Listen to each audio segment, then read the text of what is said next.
este lamentable suceso que se dio durante la semana, pues, nosotros informamos inicialmente que un equipo de la Fuerza Nacional Antimaras y Pandillas, hace unas 2 semanas nosotros lo asumimos, recibió una denuncia de que en los bordos del sector en San Pedro Sula se movilizaban unos jóvenes que podrían ser miembros activos de la MS-13. Un equipo inicialmente se movilizó, tuvo el primer contacto y se dio un enfrentamiento. Posteriormente, cuando ellos lo trasladan, porque el joven resultó herido, el mismo equipo de la Fuerza Nacional Antimaras y Pandillas lo traslada al Hospital Mario Catarino Rivas. Nos damos cuenta que es el joven barrista que había participado en los incidentes de violencia en el estadio. O sea, perdón, cuando se dio el enfrentamiento, ¿hubo enfrentamiento? Sí hubo. ¿Dónde fue eso? En los bordos de San Pedro Sula. No, en el sector de los bordos de San Pedro Sula.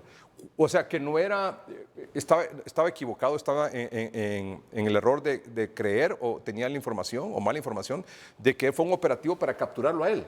No es así. Ah, muy no es bien. así. Por favor. Recuerde que, bueno, la Fuerza Nacional Antimaras y Pandillas específicamente se dedica a realizar el tipo de actividades de prevención, localización, búsqueda y captura de miembros de la MS-13, de la pandilla 18 y de otros grupos criminales organizados que nos generan algún tipo de violencia, como ser el delito de extorsión y delitos conexos.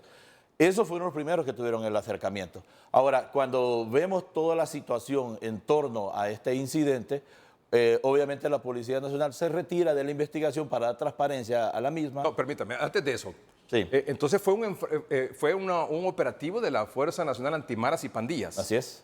Contra maras y pandillas, Así es. no contra este joven. No es contra él. No era un operativo dirigido a capturarlo. No, Eso ya aclara un poco más el panorama. No es contra él, se da el incidente, habían otros jóvenes, hay varios testigos, hay cámaras, entonces es algo que es muy fácil de verificar. Que fue así como usted nos lo está planteando. Así es.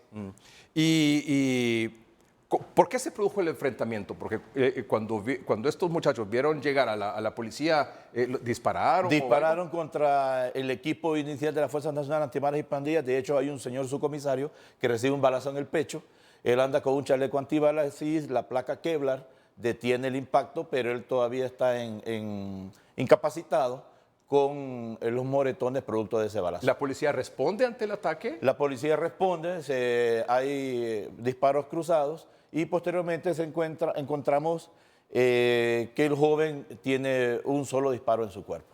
¿Solo él resultó herido en ese momento? En ese momento sí. ¿Él murió en el acto? Resultó herido él y falleció posteriormente, pero también resultó herido el subcomisario que andaba al mando del equipo de la Fuerza Nacional Antimaras y O Pandillas. sea, ese enfrentamiento dejó un herido por parte de la policía que pudo haber muerto si no tenía el chaleco antibalas. Así es. Y este joven. Así es. O sea que cuando se dio ese enfrentamiento no se sabía que se trataba del mismo agresor de la policía femenina y del árbitro. No se sabía. De hecho, el equipo informa, todo esto está, digamos, en proceso de investigación, que cuando llega, ellos toman al joven herido, aún con vida, y lo llevan al hospital. Cuando ¿La misma policía? Sí, la policía lo tomó. Los protocolos nuestros dicen cuándo podemos no utilizar el arma y si resulta alguna persona herida, se traslada al hospital. Eso mismo hizo la policía. Y eso es fácilmente verificable. Estando ya en el hospital, le piden a la policía que lo vaya a registrar. Es un proceso normal en el hospital y también se puede verificar que lo registren. Y dice, pero ¿cómo lo vamos a verificar si no sabemos quién es?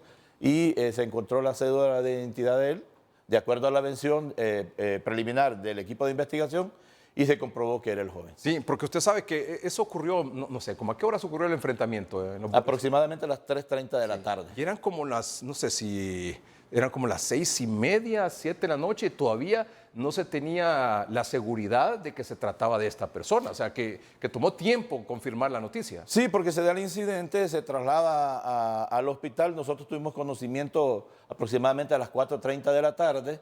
De ahí nos dimos cuenta de la situación. Estábamos preparando el comunicado y de ahí surgió una versión de que el joven se quería entregar. Pero cuando nosotros nos damos cuenta de que el joven se quiere entregar, nosotros sabíamos que había fallecido. Entonces, retuvimos un poco la información para verificar y posteriormente, pues, ya sabemos todo lo que sucedió. O sea, que esa versión no es correcta de que se quería entregar. pues la persona que decía que se iba a entregar decía que él lo tenía en su poder y eso era imposible. Eso era imposible porque el joven ya había fallecido. Y en la circunstancia que usted ya explicó. Exacto. Entiendo que hay una investigación en curso sobre este asunto. Sí, hay una investigación. Mire, hay que entender, bueno, nosotros entendemos todo lo que se da, entendemos el dolor de la familia, entendemos los organismos de derechos humanos ejerciendo su función y su rol, entendemos al Ministerio Público, a la ATIC, que están involucrados porque todo eso está enmarcado a ley. Esta Policía Nacional no va a encubrir a nadie, esta Policía Nacional es respetuosa de todos los procedimientos que deben de realizar en torno a un hecho investigativo, en torno a un hecho criminal, y nosotros no tenemos por qué oponernos a eso porque de hecho la ley nos obliga para eso. Entonces intentamos y hacemos todos nuestros actos con transparencia, con auditoría social, porque al final una investigación científica va a determinar qué fue lo que exactamente pasó. Dos preguntas sobre eso.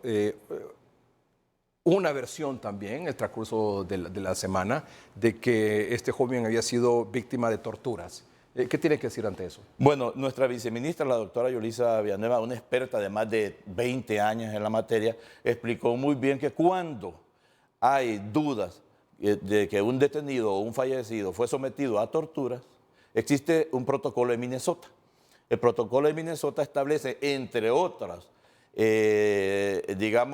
acciones, la revisión de las uñas o extracción de las mismas y la revisión de la lengua o extracción de la misma para buscar algunos indicios que determinen si hubo o no hubo alguna lucha previa de en defensa del joven que quiso, digamos, salvarse si estaba siendo sometido a una tortura. Eso fue lo que pasó. Después se trajeron unas fotografías y en base a esas fotografías se hicieron unos análisis técnicos científicos que generaron todo el debate en torno a la tortura, pero categóricamente eso se va a desmentir. O sea, y esta noche usted puede descartarlo también. No, nosotros lo descartamos. Lo descartó la doctora Yulisa Villanueva y en su momento medicina forense lo va a establecer.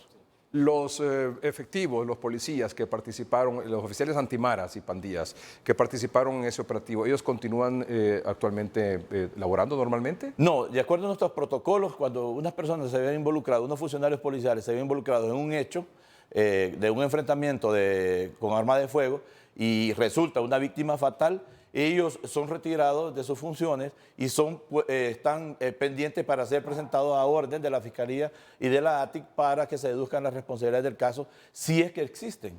Igualmente los vehículos, igualmente las armas de fuego utilizadas en ese enfrentamiento. Entonces es un procedimiento normal que está en todos los protocolos de seguridad de la Policía Nacional de Honduras. O sea, que esta investigación no está siendo llevada por la policía, sino que por el Ministerio Público. Está siendo llevada por el Ministerio Público.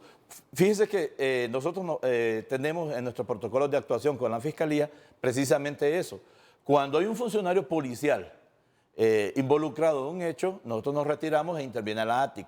Cuando hay un funcionario de la ATIC o de la Fiscalía, ellos se retiran e interviene la policía, como es el caso